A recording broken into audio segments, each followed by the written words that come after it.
Last night I watched Stephanie Canada's video on her reacting to Simplicity's Sew Your Own Decade challenge. It's represented on there, A Stitch in Time. If you don't know who Stephanie Canada is, you should really check her out. She is a delightfully sassy lady who knows her vintage patterns. And me? I'm Carrie. I cosplay, crochet, and enjoy history bounding. Welcome to my channel. Stephanie, of course, was looking at the choice of patterns that Simplicity had up on their website. And as Stephanie was going along about these patterns, every time we got to a different time area, I kept thinking, well, if I was going to sew for that age, what would I choose? That's what I'm doing today. We are going to look at Simplicity.com presents A Stitch in Time. Really? Over 160 years of home sewing and crafting. Cool. So some history. Bum-ba-dum-ba-dum. Pictures. Ooh, there's other pictures. Let me see the pictures. Show me the pictures. Dapper looking fellows. Very cute. What on earth am I looking at? Are those patterns? How on earth would you follow that? Definitely impressed by our lovely ancestors who could follow all of those lines and actually make sure they were cutting out the right pieces instead of having like weird little doop-de-doodles in the middle of a sleeve. That's probably what I would end up with.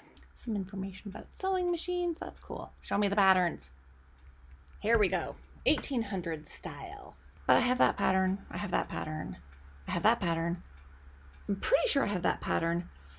I'm not entirely sure I have that last Butterick pattern in white. Ooh, there's more. Those are very similar. Oh, that's Berta. Okay. Yeah, very similar.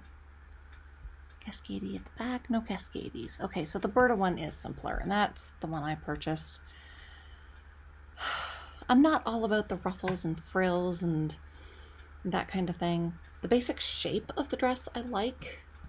The really nice, oh my gosh, when you get that beautiful fitted bodice. Be still my heart. What else? Ooh, some Angela Claytons. That is a gorgeous coat. And an amazing color. I do like that orange outfit. Really good for fall. I don't know if I have the skills to make that blouse, but I love it.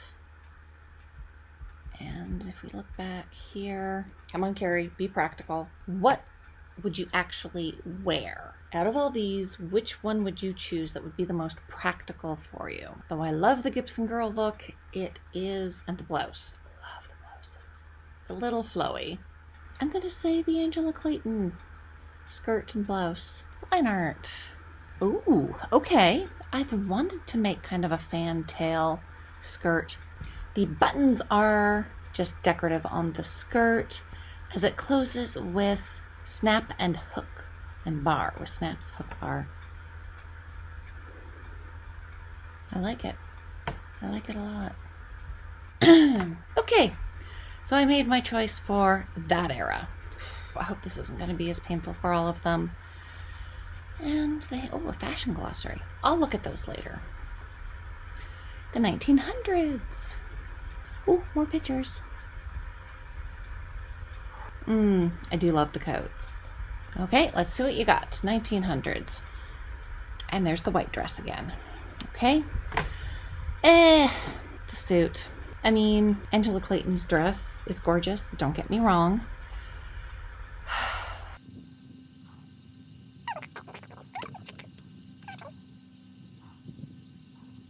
But I don't really need fancy things. I don't get to go to fancy things that often. The suit, the skirt and jacket. Fashion glossary, the 1920s. Flappers, yep. What other pictures do you have? Show me the pretty. Very practical day wear.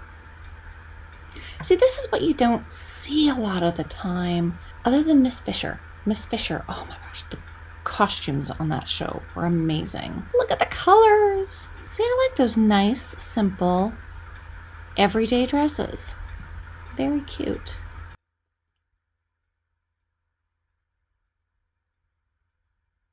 2 dresses. That's it. I mean, the Butterick one looks like it's the 80s trying to do the 20s. I would definitely go with the simplicity. I think the line art for the skirt looks too straight, but on the model it looks pretty good. The top in the line art, though, looks better. The 1930s. I have some amazing 1930s patterns from Simplicity already. Okay, we have underwear, 2 patterns of sleeves. That is fun and versatile. And 2 day dresses. Do we have any other options? No. Now, I know Stephanie Canada did talk about this McCall's one, and that I don't think that would work for me, as there's like seams like right under the bust. I don't think that would look good on a busty person. And this other dress, it is very nice and simple, but I think I'd do the underwear. I haven't made a lot of vintage underwear before. I think it'd be fun. The 1940s, World War II. Rationing. Patterns became known for having minimal fabric requirements. A lot of upcycling ideas from that time. All right, here we go. The overalls. It's a different envelope, but I think I have this pattern. I used it when I made my fall history bounding dress because it was a jumper or an overall dress. And I do want to make the overalls. This next one, I have that pattern. I used the skirt for my Cinderella costume. And I do have enough material and want to make a coordinating jacket for it. Summer wear, no. Interesting, but I don't think it's me. Another summer wear. It's not what I'm looking for in terms of vintage summer wear. I'd like to make a couple of vintage bathing suits. That coat is a dream. Ooh, blouse, skirt, and belt. A couple of nice varieties there of those blouses, and they're nice. I don't need an evening gown. You know what? I would probably just make the coordinating jacket for my skirt and call that good. Ooh, it includes the blouse. I haven't made a lot of blouses yet. The 50s, the walkaway dress. Stephanie Canada had some choice words about this. It's gorgeous. I mean, I understand why it was such a popular dress, and I'd love to make it, but I don't have the original pattern. Now, I mean, I know Stephanie has it and I could go and buy it, but that is pretty. And there's another wrap dress. What are you? Okay, vintage 1953 wrap dress. So it's close fitting through the bust. Back wraps around the front, closing with hook and eye, and has concealed patch pockets. Every time I look at the walkaway dress, like the layout of the reproduction, the geometry is hurting my brain. I'm getting that now. I don't get it. It's cute though. Okay, carrying on here. Not into that Butterick one. The very poofy one, not the sleeker one. I think I have a pattern like that already. Or at least very similar. Very sleek. That's a cute practical one. Aww. I like the walkaway dress. I may have to do something about this. That black and white image is so pretty. And I have a vintage hat fascinator that's black. That would go perfectly with it. The 60s. Big change. You know those wraparound towel Velcro things? That's what that dress kind of reminds me of. Weird. Very simple dress. The Jiffy one, I mean, it's a classic for a reason. That doesn't look very 60s. That looks more 60s. Another Jiffy one. Oh, that one doesn't have sleeves. Got it. Neither does that one. Simplicity 9884. That's not bad. I don't know what's going on with that last Butterick one. So either that one or this Jiffy one would make some cute cosplays. I mean, it's very simple. Powerpuff Girls. I could see the Flintstones being kind of useful. I don't know. It just has a very old simplicity. If I was wanting something accurate, I think that one's more my style. It's still not. The 60s aren't a big thing for me. 70s. Okay, we have reached the decade when I was born. What have you got, Simplicity? Oh. Vintage wrap? That Laura Ashley is a wrap? Oh, I do remember Stephanie mentioning that a lot of them were wrap dresses. That is simple. That is cute. Very cottagecore. And very size adaptable, which is part of my goals for this year. Okay, I like it. I like it a lot. Mind blown. You can wear this dress either way. You can either have the crissy-cross at the front or the back. That's a good possibility. That's a really good possibility. The top, I'm not really a halter person. Nightgown, I don't need a nightgown.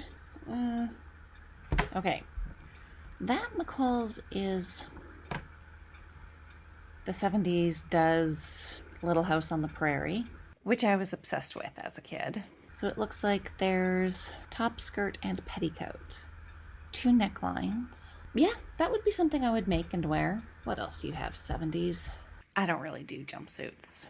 They rarely fit me. Okay, this is a hard one. That wrap dress isn't anything spectacular. That Laura Ashley one, though, is cottagecore to the max. To the max core. Probably the blouse skirt combination is more versatile, but that's a pretty cute dress. That one is definitely the more versatile. That's a better, the 80s. Some Laura Ashley cottagecore, some nondescript, some weird lines and angles.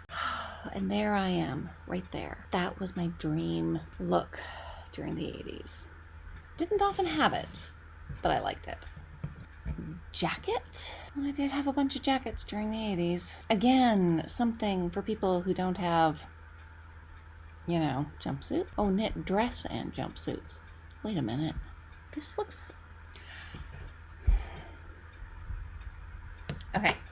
This one jumpsuit here, the shorts, I had something very similar to that when I was growing up. My mother made it for me. And then it also had a skirt that you could pull on over top. Loved that thing. Could be worn with mock wrap, bodice, front or back. No, so this wasn't... I didn't have a wrap. Mine was just very, very simple. I think it had buttons up the back. Oh, the 80s. I remember you. Don't miss you that much. Except some of the cartoons. Some.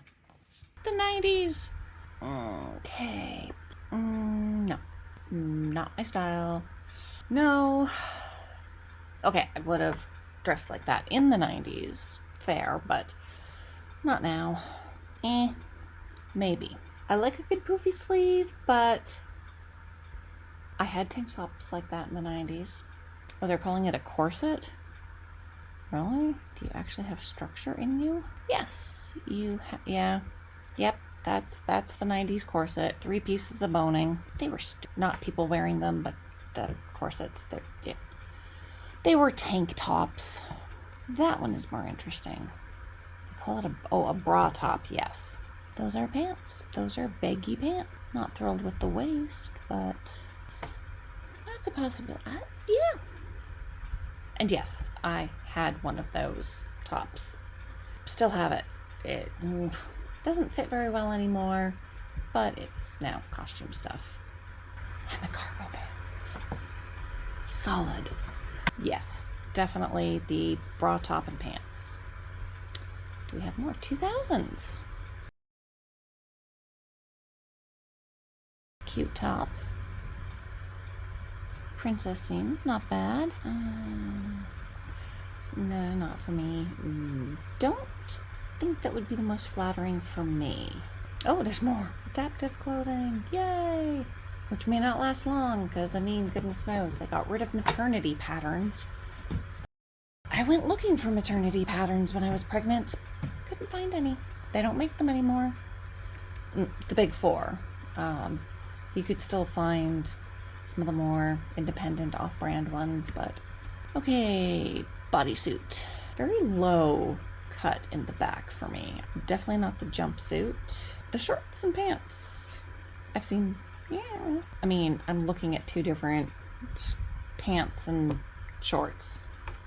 Okay, let's make a decision. Let's look at the line art. Sailor style shorts or pants. Fitted through hip. Sit on the natural waist, which means they are higher waisted than most pants nowadays that you'll find. Have front flap with button. These, that's it. Sold because of the history-bounding influence. And a Vogue pattern that's rated easy. Oh, please tell me we're done. Okay, that is that. Well, I hope you've enjoyed this video. It was certainly interesting for me to think about these patterns and what would be practical, versatile in my style and not just, ooh, pretty. And if you did like this video, please give me a thumbs up. Are there any of these patterns that you would like me to make sooner than later from the ones that I selected? Subscribe to see if I use any of these patterns and make something cute out of them. I think I've said it before, but I'll say it again. Thank you very much for watching. Until next time, have fun, be creative, and take care. It is time to go to bed now.